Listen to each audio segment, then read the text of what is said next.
Our subject today is spiritual illumination. If this morning when you awakened, you looked around to find something that God had forgotten to do so that you could do it,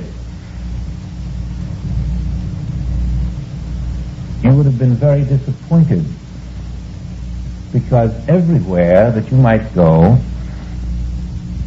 you would have discovered that there was nothing God had forgotten.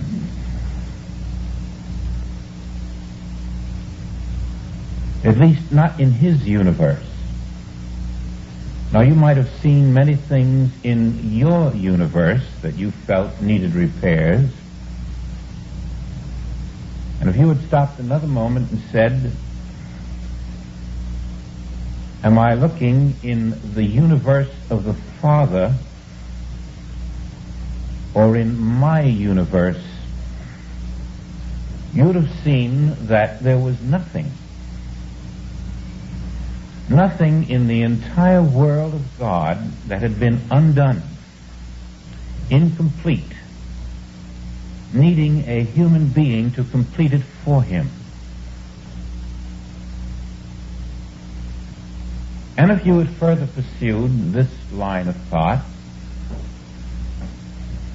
you might have reached the realization that all that exists is the universe of God. That all that exists is reality.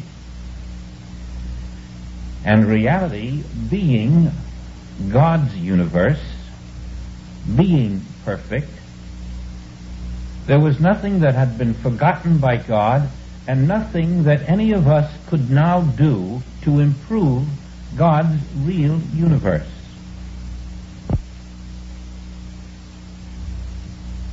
If you had reached this decision within yourself,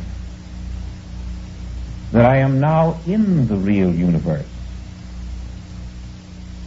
and there's nothing in God's real universe that needs improvement, and therefore, what are these things that I see that need improvement?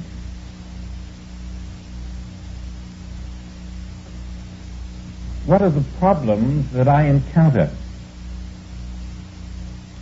What are the diseased bodies that I see? What are the confusions in world affairs that stare me in the face? Where are these if all that exists is reality? And then you come to a startling realization. Joel phrased it this way. About 500 years BC, there was a story about a man who took a bath. And in stepping out of the tub, he stepped on a rope, which to him appeared to be a snake. And he went through all kinds of agony and terror, anticipating the horrible things that would happen to him because of this snake that he had stepped upon. But when he came out of the illusion, out of the hypnosis, and realized that the rope was a rope, not a snake, once more tranquility came upon him. And this story of the ancients was meant to show us that we, as human beings, are constantly falling for the old Hindu rope trick. We see a snake where there is a rope. We see it wriggle. We see it threaten. We see it terrorize us. And of course the word rope means reality. And the word snake means our mortal concept of reality. When you awaken this morning, if you did not know that this is God's real universe, then you were taken in by the Hindu rope trick. It didn't have to be a rope that you stepped upon. It could be a mortal world that you looked upon. And this is as much the illusion of a snake where there is only a rope. In fact, that's the purpose of the story. Now let's update the old rope trick into our modern day. For example, many of you are under the opinion that you saw the astronauts go up to the moon. You looked on your television set and there they were. I'd like you to see how this hidden rope trick works in our world. Of course, the moon couldn't fit on your television screen. You realize that. So the best you could see of the moon would be a picture about it. Never the moon itself. It stayed where it was, 250 million miles away. But you may have seen a little corner of a picture about it on your screen.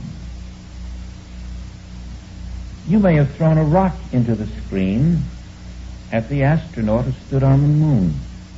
And you can be sure that that rock would not have hurt him one bit. You were looking at an image about an astronaut. Now, while we're busy looking at these images, our mind is not making the distinction, and we are confusing reality with appearance. We are judging. And so we see an astronaut standing on the moon. We look at the image of a man. And for the moment, the Hindu rope trick is working. We are seeing in our mind a man, not an image of a man. And we see another man come along and they talk. And again, we are seeing two men in our mind, but in reality we are seeing two images. Now, what can the image on your screen do of itself? Can it make a decision? Can it decide to walk off the screen? Can you converse with it? It is there. It has eyes and ears. It has legs. It walks. But does it walk? Somewhere else, 250 million miles away, a man is walking.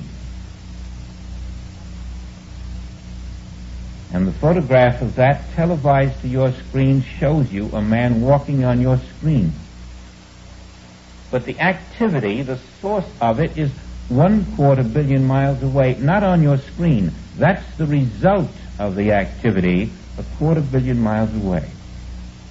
Now, if these two men on your screen should turn and talk to each other, you would be under the illusion that they were speaking to each other. But can images speak to each other? There's a mouth opening and closing, and you hear a voice. Are you hearing the voice of an image? And there's another ear responding to what the mouth of one is saying. That too is the illusion. The image cannot hear, but it has an ear. It has a picture called an ear. It has a picture called a mouth. Always, that which happens on the screen depends completely upon that which is happening 250 million miles away. And now, if by chance a third man should appear on the moon, a third man will appear on your screen. And if by chance the first man should walk away, then the first man on your screen will walk away. Always, the image cannot initiate an action. The image cannot speak. The image cannot hear. The image cannot be born, and it cannot die. It can do nothing of itself.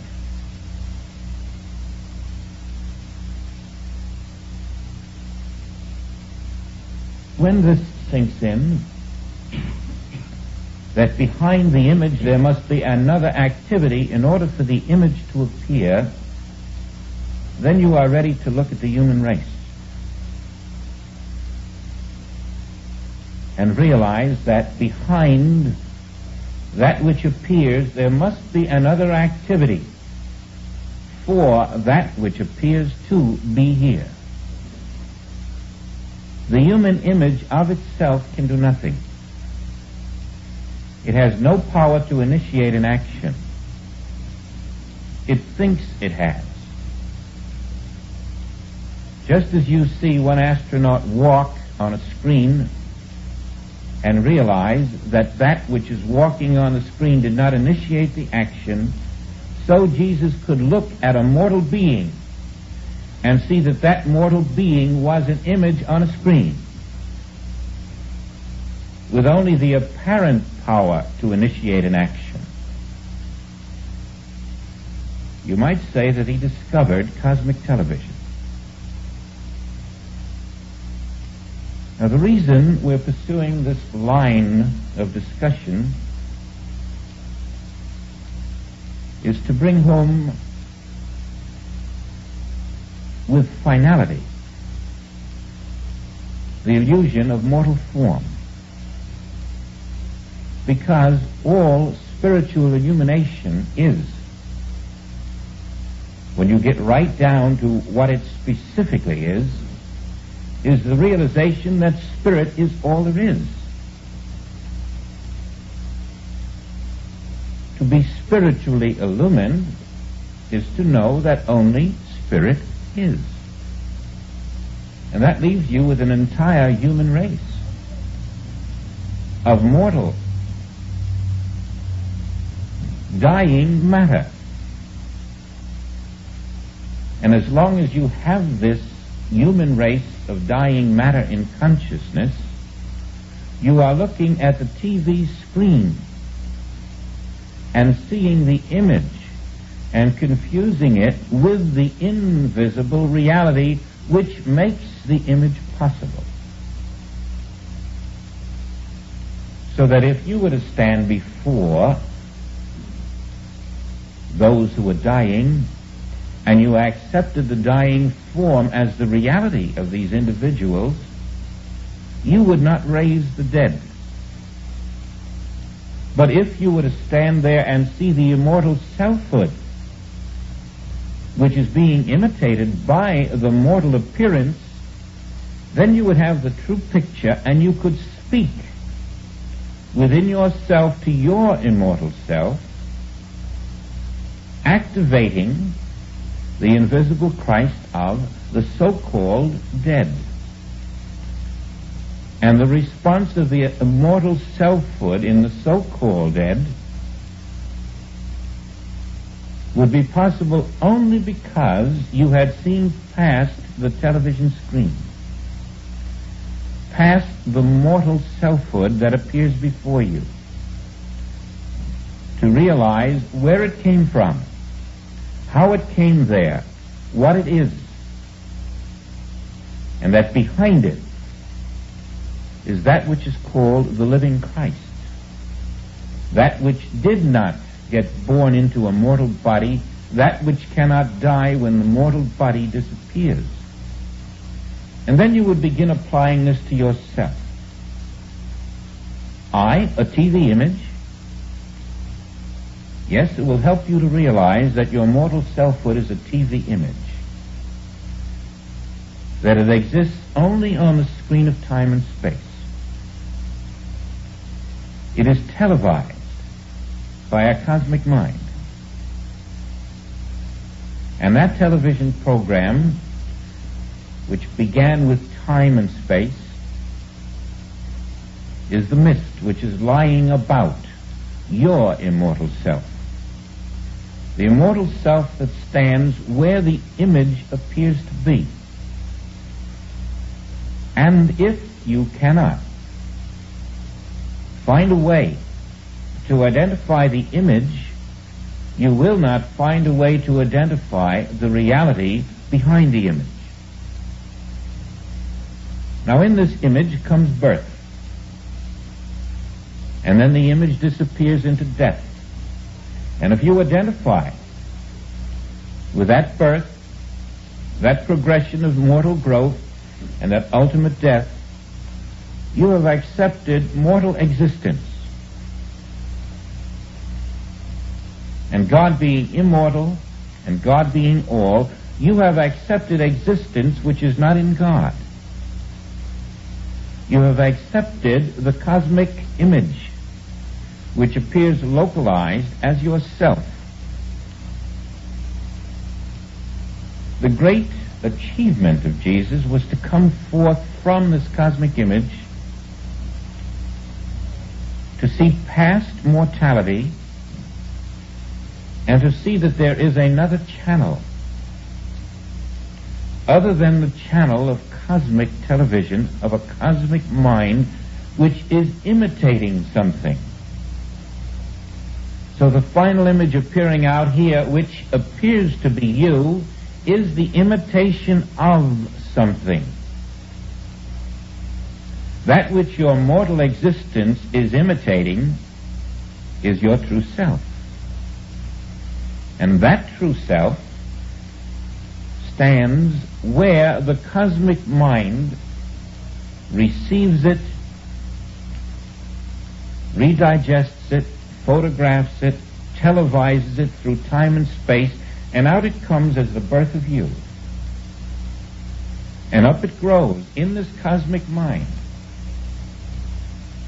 And all that remains in this cosmic mind must remain an image in the cosmic mind. An image which does not know its identity and can of its own self do nothing, although it seems to be able to do many things. It thinks that it can talk. It thinks that it can see and hear. It thinks that it can move. But everything that it does is completely controlled by the cosmic mind which gave it birth.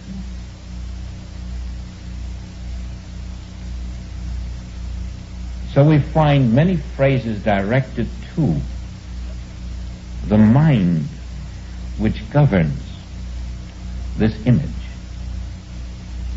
Son, all that I have is thine. Thou art ever with me.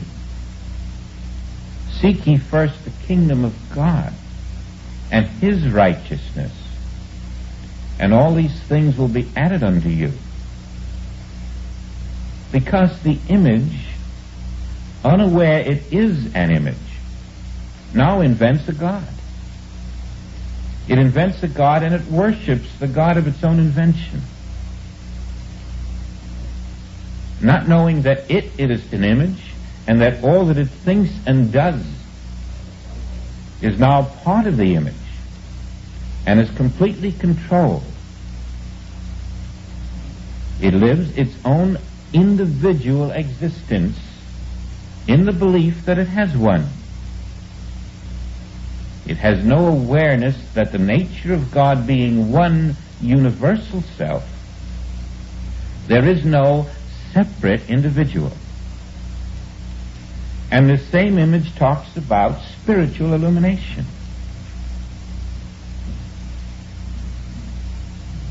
It seeks its creature comforts. It seeks to find some form of stability in a world it doesn't comprehend.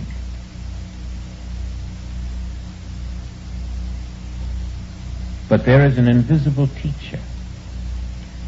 It says you're on the wrong channel. The channel you are on is this world. This world is not my kingdom. It is not my channel. My channel is not the world. It is the Word. Just get that L out of there and you're right back where you belong. The Word is the channel of the Father. From the Word comes the divine image, which is not transient. And as you rest in the knowledge that the divine image is being imitated by the cosmic mind, and that imitation is coming forth as you have your finger on the pulse of the only problem that exists in this world. The image must destroy itself. The image must die, that the truth behind the image may live. The image must recognize that material selfhood is not the divine creation. It is the cosmic recreation. The image must recognize that as long as I live in the belief that I of mine own self have power, have life, have initiative, have the ability to think, I will remain in the cosmic mind, and no matter how high I rise, I will never be more than an image.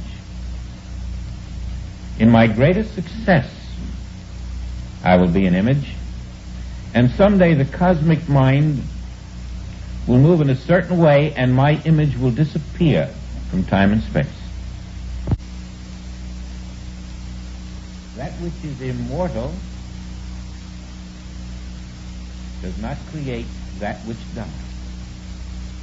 That which is immortal does not create mortality. That which is spirit never becomes dying matter. Therefore, the reality of me, for I have all the gifts of God, the reality of me is the full spiritual creation of the Father. Now I can look at this image and recognize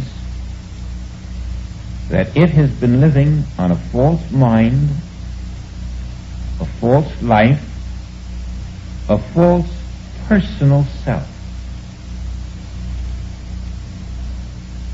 And it is the personal self that must become extinct. There can be no personal self apart from divinity. You see, we're reaching now for that illumination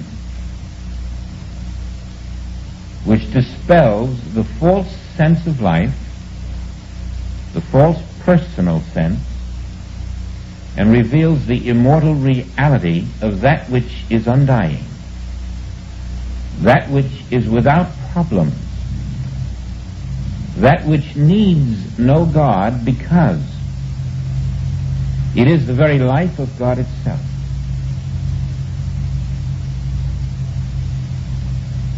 To worship God, John told us, we must worship in truth and in spirit. To worship in truth means that you must have truth in your consciousness. To worship in spirit means that you must be spirit, and you must worship out of your spiritual consciousness. And that's the destroying of the material consciousness and the material selfhood and the material concept of self.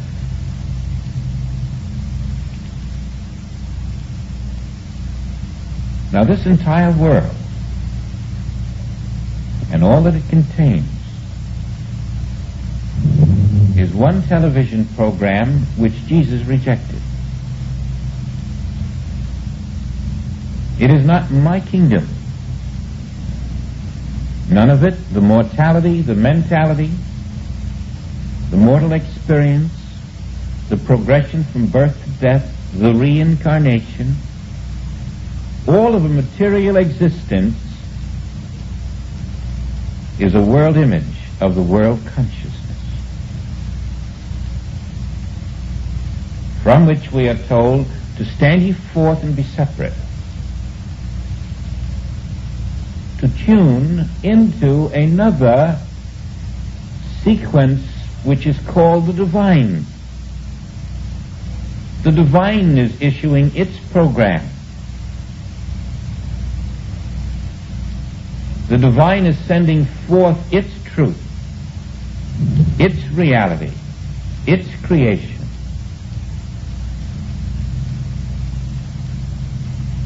And as long as you remain in the human mind, you will remain a captive prisoner in the cosmic mind which functions the human mind. Even if you are a positive thinker, you are still in the human mind which is governed by the cosmic mind, and the same illusion of the senses takes place. Even the positive thinker is dwelling in the five-sense world of images.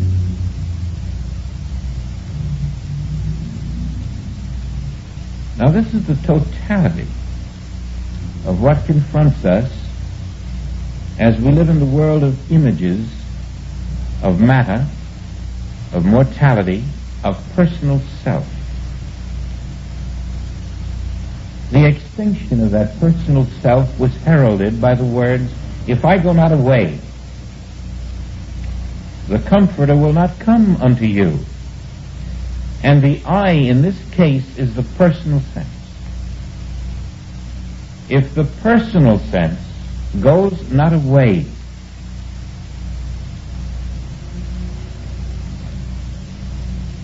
the illumination, the Christ consciousness will not come unto you. The moment you even have a human need, you are confirming the personal sense of life. As you go out to make demonstrations, you're not making divine demonstrations, you're making human demonstrations. The need and desire to make demonstrations is again the glorification of a personal self. We like to think that we're doing it to show the glory of God, but we're not. Spirit doesn't make demonstrations. It doesn't have to.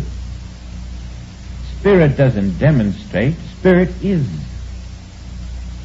And when you come above the need to demonstrate anything, especially the need to make these repeated demonstrations, then you realize you have accepted not the image self, not the personal self, but the reality, the spiritual self. I, the Spirit, am the living substance of God. What shall I demonstrate? All that the Father has, I possess. The gifts of God are already mine. The need to demonstrate is a second self that has not accepted its divinity. And so we come above the need to demonstrate. But rather we come to the realization that in overcoming the world, we overcome the false image of self, we overcome the personal self that today is going out into the world. It's going to improve something. It's going to be successful. It's going to attract something good to itself. That self is the image of the cosmic mind. That self is falling for the Hindu rope trick. That self is not seeing spirit, it is seeing a material meat. It is not seeing a rope, it is seeing a snake. Sometimes it sees nice things, but it still is not seeing the spiritual reality of its own being. It is always making mortality necessary. Now, as you sit back behind this, in the realization that God is being God, Spirit is being Spirit, Spirit is all there is, look out at the snakes of this world and see the rope. pray by recognition of spirit behind flesh. Take and translate every snake into a rope. Is there evil on this earth? Then you are being taken in by the trick. You are denying the allness of God, the allness of spirit. Immediately translate every error by the recognition that I'm not stepping on a rope and calling it a snake. I'm looking at that which the world calls an error. And I am seeing that which is there. I am seeing the immortal reality that is inherent and latent in each individual that walks the earth. Where the world sees a war, it's looking at a snake. You must look not at the war, not at the images on the TV screen, and see that there is no life in these images on the screen. There is no life in mortality. Mortality is lifeless. There can be no divine life in mortality. There can be no divine life in dying matter. There can be no divine life in a body of flesh. We have to face that. When you make the mistake of thinking that there is life in a body of flesh, then you have brought your concept of divinity down to a finite lie about the Father. I, said the Master, have come to bear witness to the truth. And so praying without ceasing, ye shall know the truth. And that prayer without ceasing is the constant capacity to translate the material world of images that stands before you into the spiritual reality that is under the law of God. Now, where did the spiritual reality go? If you threw your TV set away, there would still be astronauts on the moon while you were looking. They didn't depend on what you saw on your TV set. If you threw away every human concept, reality would still be here. Spirit would still be here. Your immortal selfhood would still be here.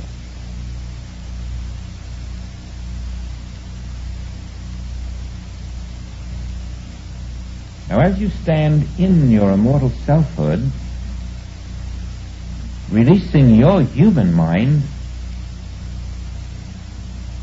you are releasing the power of the cosmic mind to televise to your human mind its cosmic error, its cosmic imitation. You are stepping away from the cosmic TV channel of this world, taking no human thought. And now the divine mind, which is ever maintaining its perfect formation, which are the only formations that have reality, the divine mind will reveal itself unto you as your mind. It will reveal its formations unto you. The light of divinity will be born in consciousness. And the light in consciousness will do for you exactly what cosmic mind had been doing to create false images. The light in consciousness will form itself as the divine formations of your real life. The light in your consciousness becomes your vision. The light in your consciousness becomes your hearing. The light in your consciousness becomes not the darkness of the five senses, but the light of the infinite, revealing a perfect universe, right where the human eyes had seen one with wars and diseases and disasters. The light in consciousness comes through, dissolving for you the darkness of the senses. The miracle of this is that when it happens, you are looking one moment at something which was diseased or destructive, and in just 1 second before your startled eyes, the very opposite is true. I have had confirmed stories, and I've borne witness to some. Take the case of the dog that kills kittens.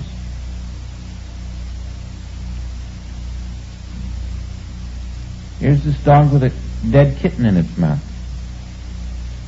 And yet you know that isn't so. That's a picture on a television screen. There is no destruction in divinity. There is no destruction in spirit. What are you looking with? Are you looking from the physical eyes of a mortal image? Then you will see the dog with a kitten in its mouth. And yet in spiritual consciousness you will see that dog without a kitten in its mouth and be startled by it, and yet know it is true. The change is instantaneous. 1 second you can see someone on a porch ranting their lungs, angry at the world, shouting at the children. And in another second, as your spiritual consciousness looks inside, something happens to that person. Turns around and is perfectly happy about the whole world, has no complaint. The changes sometimes are so spontaneous that we call them instantaneous healings. But these are only little markers along the road. You have within you the power of God. And whether that power comes forth into your experience or not is going to depend completely upon whether you are the spiritual Son of God or a TV image. If you're a TV image, you're not under the law of God. If you're a TV image, God isn't interested in whether you're assassinated or not. If you're a TV image, every disease on the face of the earth that is in the cosmic mind has an opportunity to find its way to your door. Because that TV mind is going to broadcast its beliefs. And everything tuned into that TV channel is going to receive its percentage. And it's going to show forth on the screen of your life.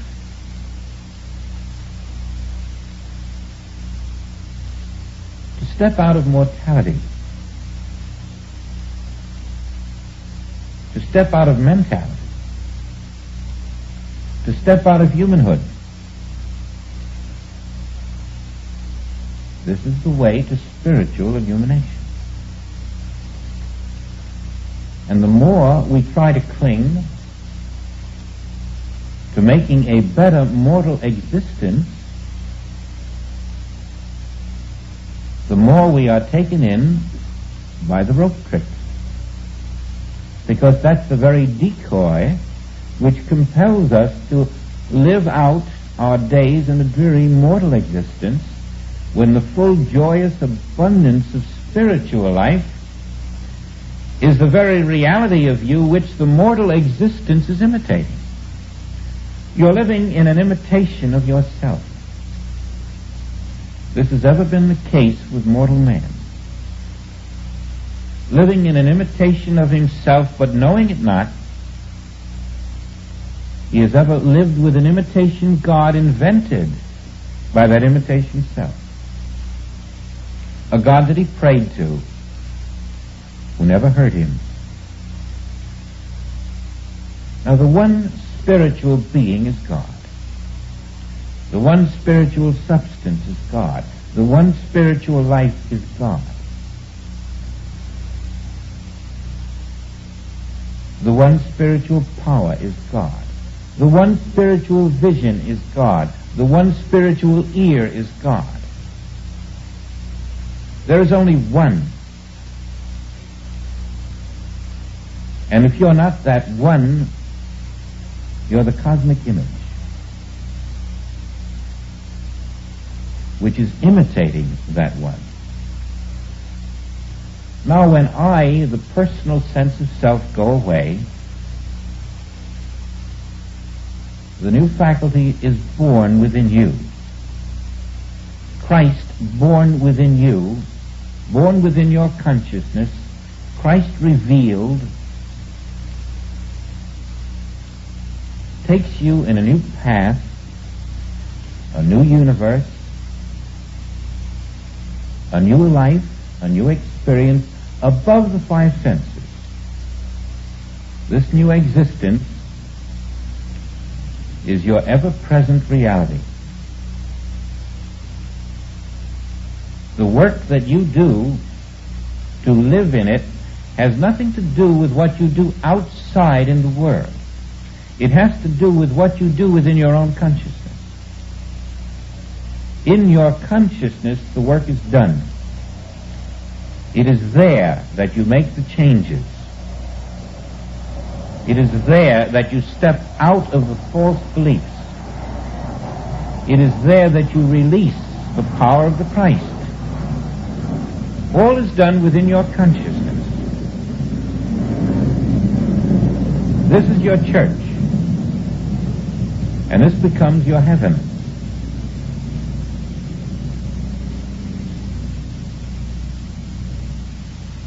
Pray without ceasing in a meekness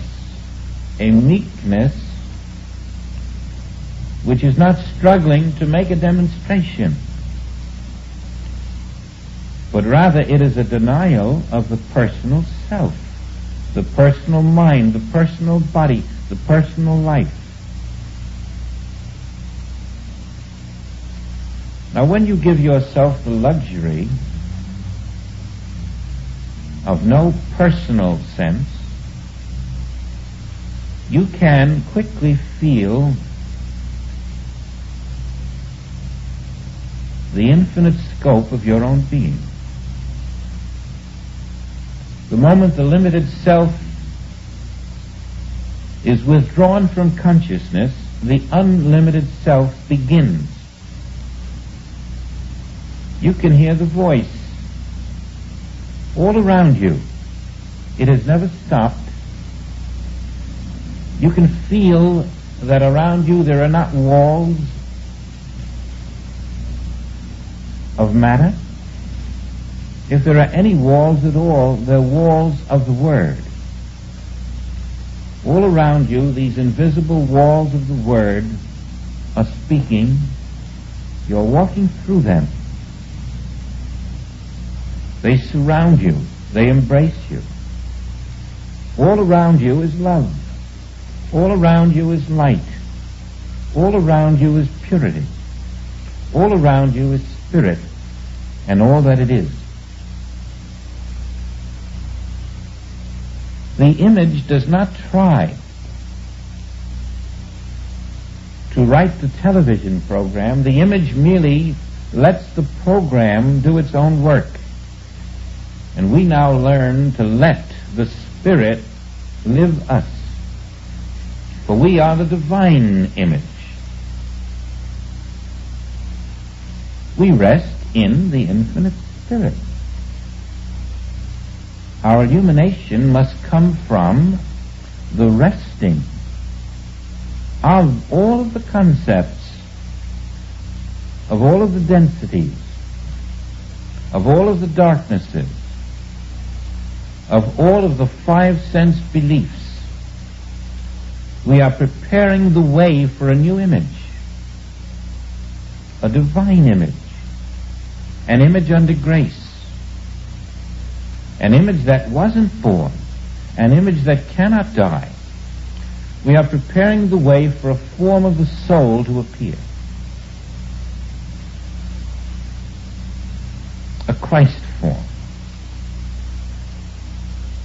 that lives in complete unison with the infinite Spirit, knowing only the one perfect eternal life. A form which is completely independent of every law of matter, completely independent of a cosmic mind,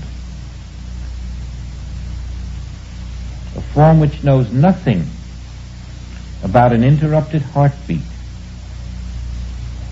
a form which knows nothing about any defect of any kind.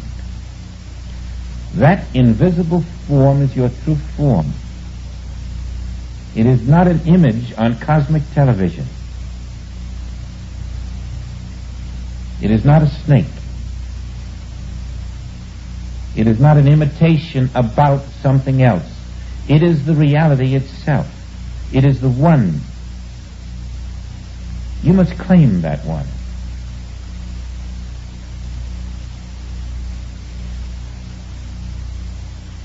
And in the prayer without ceasing, you will look at those things which deny you to be that one and see that they are ropes pretending to be snakes. For all that exists is the purity of spirit. There is no other existence.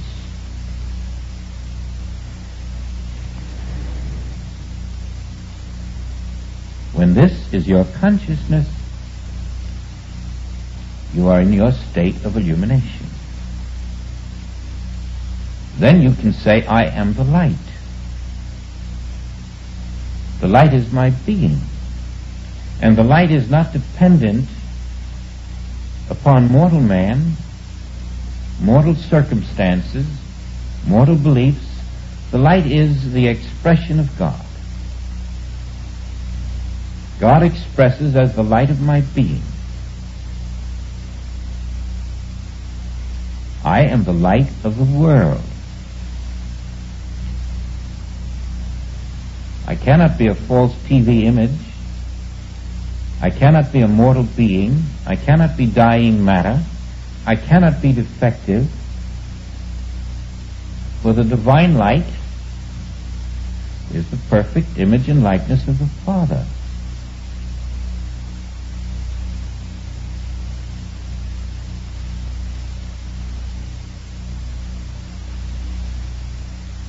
We are worshiping the Father in spirit and in truth.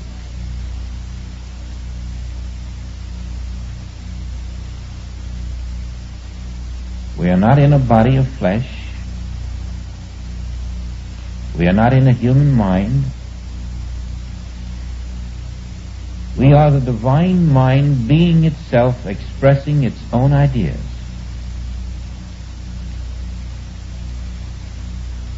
We are one with each other. We are not separate lives.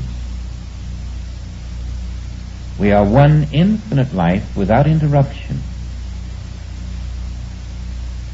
And we can look at the world of material things and see it as an imitation of that which we are.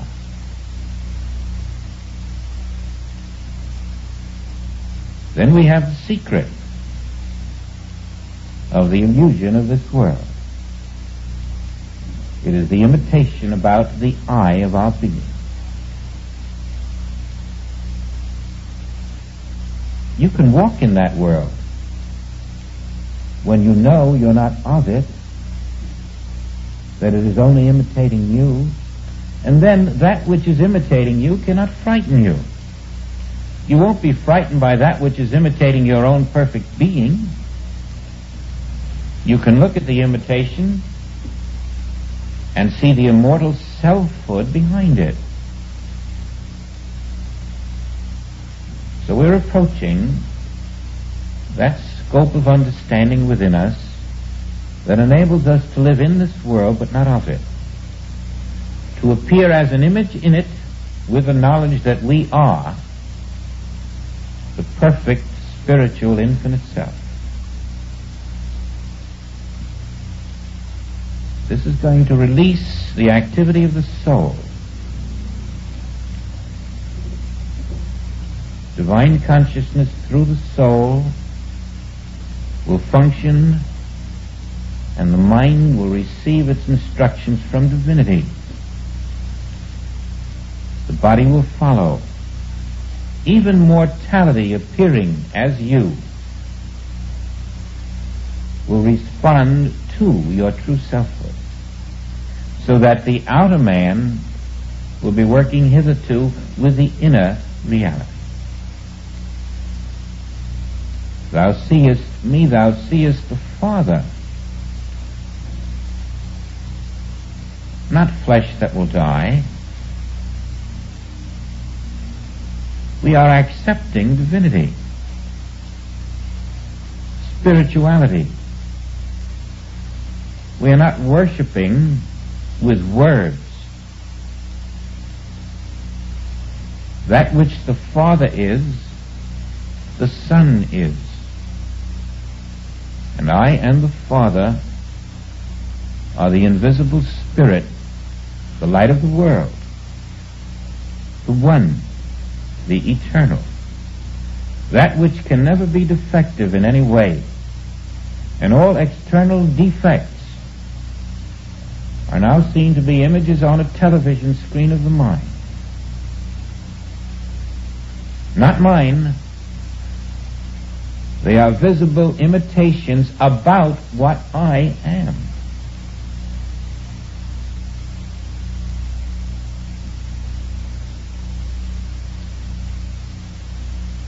Now we're not seeking to improve anything.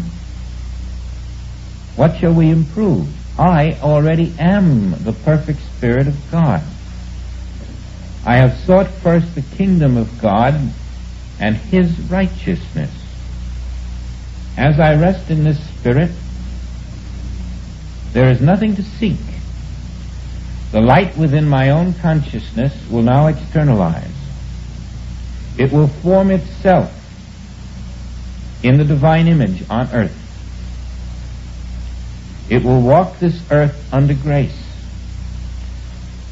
The things that are needed will appear, for the intelligence of the light becomes the law. You are living from your invisible center, your infinite selfhood.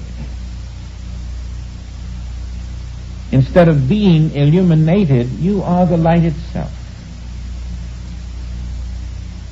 And that light will come through the human self that appears out there to the world, showing forth the harmonies, the sequence of divine thought as it moves through you. You are a transparency for the infinite invisible.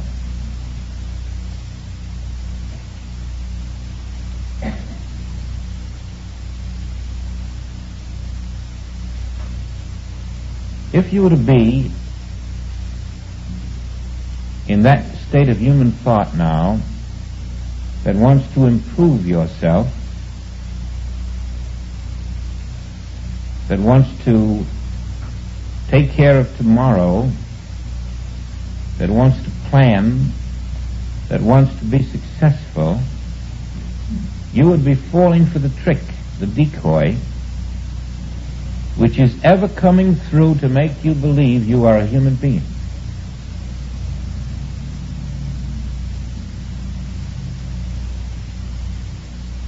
If you can resist that temptation,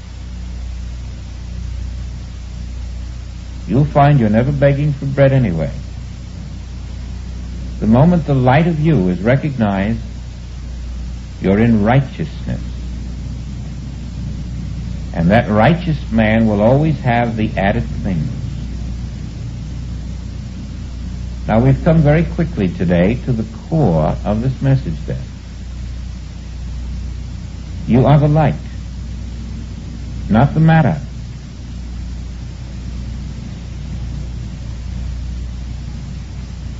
And if you have been caught up in a personal self, the Comforter cannot come unto you. The Christ cannot rise and become your living consciousness.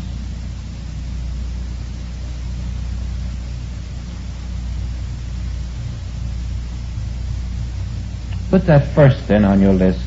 Personal self is the barrier to Christ consciousness. Human ego, human fear, human belief in a physical me.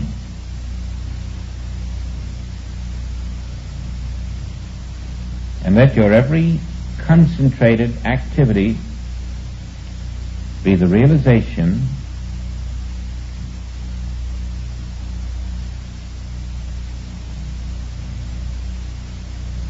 that God is functioning now, expressing now, truth is expressing now, shining and standing right where the world sees me. Never will God stop functioning where I am standing. Never will truth stop expressing where you are. It is impossible. But your personal self removed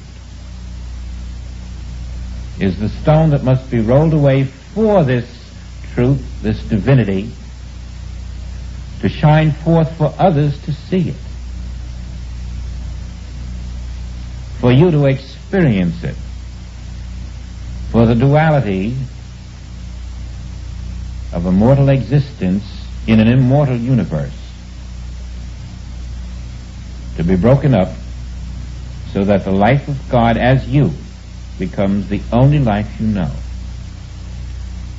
Let's be still with that before we have an intermission.